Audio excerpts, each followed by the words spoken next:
अस्सलाम वालेकुम दोस्तों, मैं डॉक्टर मोहम्मद सदाम अली आपका स्वागत करता हूं अपने यूट्यूब चैनल द इन्फ्लुएंसर में। बहुत दिनों के बाद आज मैं आप सब लोगों से मुखातिब हुआ हूं। उसकी वजह है कि मैं कुछ अपने एकेडमिक वर्क से बिजी था, टाइम नहीं मिल रहा था, तो लगभग अच्छे दिनों के बाद मैं आप लोगों के सामने आज आया हूं एक न्यू वैकेंसी के साथ, जो कि बहुत इंपॉर्टेंट वैकेंसी है। तो मुझे लगा कि इस वैकेंसी को आप लोगों से शेयर करना चाहिए। इसका क्या एग्ज़ाम पैटर्न है, क्या सिलेबस है, प्रीवियस ईयर क्वेश्चन पेपर का क्या वो रहा है, स्टैंडर्ड रहा है, इन सब चीज़ों पे आपसे डिस्कस की जाएगी। तो आज जिस वैकेंसी के बारे में आप लोगों से डिस्कस करने जा रहा हूँ, उस वैकेंसी का नाम है असिस्टेंट सेक्शन ऑफिसर, सहायक प्रशाखा प्राधिकारी, असिस्टेंट सेक्शन ऑफिसर। तो ये बहुत इंपॉर्टेंट पोस्ट है, जो कि BPSC Bihar public service commission खुद अपने ऑफिस के लिए इसको रिक्रूट कर रही है। तो सबसे अच्छी बात है कि इस पोस्ट में जिनका भी सिलेक्शन हो जाता है उनको पटना में रहने का एक गोल्डन अपॉर्चुनिटी मौका मिलेगा, और लेवल 7 का पोस्ट है। तो इन हैंड सैलरी 70 प्लस रहेगी, प्लस जो और बहुत सारी बेनिफिट्स होती हैं। फुल्ली गवर्नमेंट है, बीपीएससी ऑफिस में काम करने का मौका मिलेगा, बहुत बड़ा एक्सपोजर है। पटना में रहने का, फैमिली के साथ बच्चों को पढ़ाना लिखाना, बहुत तरह की फैसिलिटीज़ है। तो वो खुशनसीब लोग होंगे, लक्की होंगे जिनको ये पोस्ट मिलेगी। कंपटीशन भी थोड़ा टफ रहेगा, तो इसके मद्देनज़र इन सब चीज़ों को ख्याल रखते हुए मैं अब डिस्कस करता हूँ। टोटल नंबर ऑफ़ जो वैकेंसीज़ हैं वो 41 है। टोटल नंबर ऑफ़ जो वैकेंसीज़ है वो 41 है। ये आप लोगों को ध्यान रख के चलना है। और इसमें से अनरिजर्व के लिए 16 है, ईडब्ल्यूएस के लिए 4 है, शेड्यूल कास्ट के लिए 9 है, शेड्यूल ट्राइब के लिए 1 है, एक्सट्रीमली बैकवर्ड क्लास के लिए भी 1 है, बैकवर्ड क्लास वी1 के लिए 9 है, और बैकवर्ड क्लास के लिए 9 है, और बैकवर्ड क्लास वी1 के लिए 1 है। और टोटल 41 में से 13 जो वैकेंसी है वो वीमेन के लिए है, क्योंकि बिहार में 35% सीट रिजर्व है वीमेन के लिए। तो इतनी सीट जो है फीमेल के लिए रिजर्व कर दी गई हैं। क्वालिफ़िकेशन की मैं बात करूं तो कोई भी कैंडिडेट जो कि ग्रेजुएट है फ्रॉम एनी डिसिप्लिन, चाहे आप साइंस से हों, सोशल साइंस से हों, आर्ट्स से हों, ह्यूमैनिटीज़ से हों, उससे कोई फ़र्क नहीं पड़ता। बीटेक हो, मेडिकल में हो, किसी में बस आप ग्रेजुएट हों तो आप इस पोस्ट के लिए एलिजिबल हैं। एज की मैं बात करूं तो अनरिजर्व के लिए सबसे मिनिमम जो एज है वो 21 है। कोई भी कैंडिडेट जिसकी उम्र 21 साल हो गई है वो इस फॉर्म को फिलअप कर सकते हैं, और मैक्सिमम जो अनरिजर्व के लिए वो 37 ईयर्स है।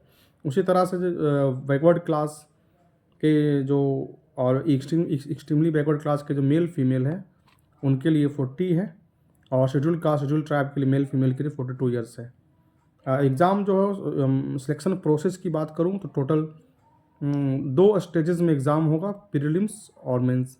तो पीटी का जो पैटर्न है वो भी 3 भागों में बांटा गया है। पहला तो जीएस है, दूसरा साइंस एंड मैथ है, और थर्ड रीजनिंग है। तो साइंस रीजनिंग पे, मैथ पे ज़्यादा फोकस्ड है। और जीएस के भी 50 क्वेश्चन पूछे जाएंगे, 50 मार्क्स का होगा। साइंस और मैथ का कंबाइंड 50 क्वेश्चन है, 50 मार्क्स है। रीजनिंग का 50 क्वेश्चन है। मल्टीपल चॉइस क्वेश्चन होगा, ऑब्जेक्टिव टाइप है, 1 मार्क्स का है और 1 क्वेश्चन है। ड्यूरेशन ऑफ एग्ज़ाम जो है 2 घंटे का है, 2 घंटा 15 मिनट का है, 2 आवर्स एंड 15 मिनट्स। मतलब टोटल 135 मिनट्स हैं, और 150 क्वेश्चन आपको सॉल्व करने होंगे। एग्ज़ाम का जो मीडियम होगा वो दोनों हिंदी इंग्लिश होगा। फिर भी किसी तरह का कोई कन्फ्यूज़न होता है तो इंग्लिश वाले क्वेश्चन को ही मान की जाएगी। इसमें सबसे इम्पोर्टेंट बात यह है कि कोई भी कैंडिडेट जो एग्ज़ाम देने जा रहे हैं वो कोई भी स्टैंडर्ड बुक जो है, कोई एक बुक आप लेके जा सकते हैं। जो 3 भागों में बांटा गया है ना, जैसे हिंदी, साइंस, मैथ, रीजनिंग, तो आप ले सकते हैं एक बुक मतलब है कि आप किताब बुक को लेके जा सकते हैं एग्ज़ाम में। ये पहला एग्ज़ाम इस तरह का होता है बिहार में जिसमें आप एग्ज़ाम में आप किताब लेके जा सकते हैं, बुक लेके जा सकते हैं। तो आप एनसीईआरटी जो उसको लेके जा सकते हैं, स्टैंडर्ड बुक है उसको आप लेके जा सकते हैं। किसी तरह का गाइड या और इस तरह का उसको आप नहीं लेकर जा सकते हैं। कोई पासबुक टाइप में हो, कोई गाइड हो, तो उसको आप लेकर नहीं जा सकते। इन चीज़ों का ख्याल रखना है। खैर, मैं सिलेबस पे बात करूं, अगर प्रीलिम्स टेस्ट की, पीटी की, तो जीएस में करंट अफेयर्स, नेशनल और इंटरनेशनल जो करंट अफेयर्स उस पर फोकस किया जाएगा। ऑथर्स कौन है, स्पोर्ट्स पर्सन कहाँ है, ज्योग्राफी के बारे में आपसे क्वेश्चन पूछे जाएंगे, हिस्ट्री के लिए, पॉलिटी के लिए। इसमें एल्यूसेंट का जो आप उसको एक बार देख सकते हैं, मैं आगे बात करूँगा इस पर। फिर साइंस एंड मैथ के लिए 10th लेवल का जो बिहार बोर्ड का जो 10th लेवल का सिलेबस है वही मैथ का सिलेबस है इसमें। साइंस से आपको फिजिक्स, केमिस्ट्री, बायो से क्वेश्चन पूछे जाएंगे। और रीजनिंग के लिए आपका जो स्टैंडर्ड रीजनिंग किरण पब्लिकेशन का है उसको आप ले लें, वो सेम टू सेम वही रहेगा इसमें, और अलग से कुछ नहीं पूछा जाएगा। पहले तो प्रीलिम्स क्वालिफाई कर लेंगे, उसका फिर मेंस होगा। मेंस में पहला पेपर हिंदी होगा, इसमें फिर 2 भागों में बांटा गया है। हिंदी का पहला पेपर होगा। हिंदी का पेपर में आपको सिर्फ 30 मार्क्स लाने हैं, मतलब क्वालिफाइंग मार्क्स 30 है, जो कि 100 मार्क्स का होगा। आपको 30 लाने हैं, पास करने हैं। 2 घंटे 15 मिनट का 135 मिनट्स हैं, 100 क्वेश्चन है और 1 मार्क्स का 1 क्वेश्चन है। एग्ज़ाम MCQ होगा, मल्टीपल चॉइस क्वेश्चन है, ऑब्जेक्टिव है। फिर दूसरा है GS, सेम जो मेंस का सेकंड पेपर है, जिसमें आप जो सेम प्रीलिम्स का पेपर है, लेकिन इसमें मेंस में उसका थोड़ा स्टैंडर्ड हाई कर दिया जाएगा, थोड़ा क्वेश्चन का लेवल टफ होगा। लेकिन पैटर्न सेम है। पहला GS पूछा जाएगा 50 का, मैथ, रीजनिंग, साइंस पूछा जाएगा 50-50 का, सब math, science, reasoning 50-50, total 150 question इसमें ही पूछे जाएंगे। अगर मैं बात करूँ टोटल, ये भी 2 घंटे 15 मिनट का एग्ज़ाम होगा, 135 मिनट्स के 150 क्वेश्चन। फ़ीस की मैं बात करूँ तो 600 रुपीज़ फ़ीस इसमें लग रहा है अनरिजर्व कैंडिडेट के लिए, और अदर स्टेट वालों के लिए भी 600 है, चाहे आप मेल हो फीमेल हो कोई फ़र्क नहीं पड़ता है। अदर स्टेट के आप हैं तो आपको 600 पे करना होगा। बैकवर्ड क्लास मेल हो चाहे फीमेल हो तो भी आपको 600 पे करने होंगे।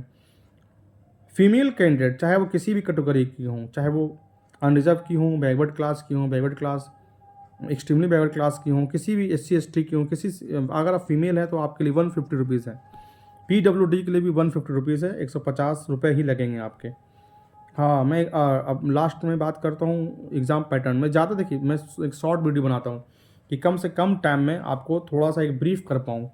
तो मैं चाहूँ तो इसी को आपको मैं आधे घंटे पौन घंटे तक मैं खींच सकता हूँ, लेकिन मैं सोचता हूँ कि 8-10 मिनट में मैं अपनी पूरी बात रख दूँ ताकि आप पूरा एग्ज़ाम पैटर्न समझ जाएँ। अब मैं बात करता हूँ सिलेबस की इसका। तो आप बुक्स की मैं बात करूँ तो आप ल्यूसेंट की बुक GS के लिए देख सकते हैं, बहुत इंपॉर्टेंट है। और चाहे वो बिहार दरोगा हो, बिहार SSC हो, BPSC का जो ASO का इस पोस्ट है, इसके लिए ल्यूसेंट सफिशिएंट है। करंट अफेयर्स आप इजुटेरिया या ल्यूसेंट, इजुटेरिया या SPD देख सकते हैं, कोई एक। आपके पास टाइम है तो आप दोनों पढ़ें। और रीजनिंग के लिए किरण पब्लिकेशन का आता है, उसको आप देखिए विदाउट एनी कन्फ्यूजन, उसको आप देखिए, बेस्ट बुक है।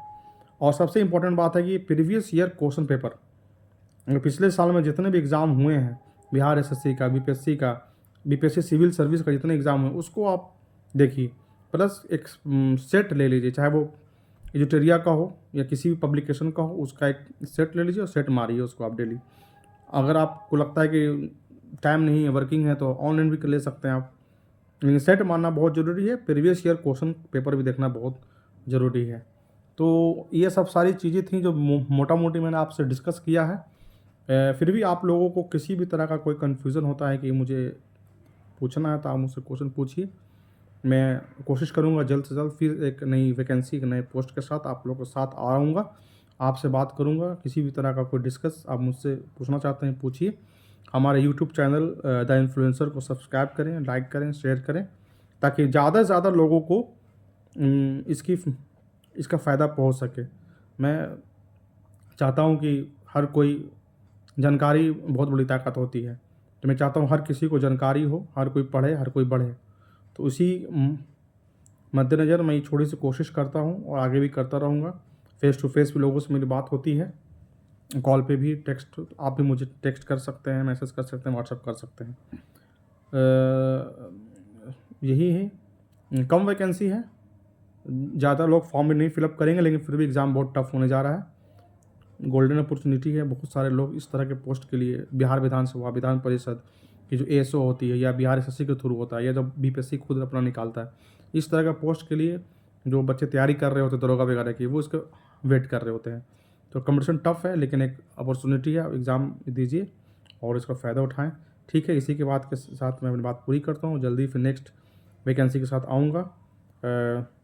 अल्लाह हाफ़िज़, जय हिंद, जय भारत।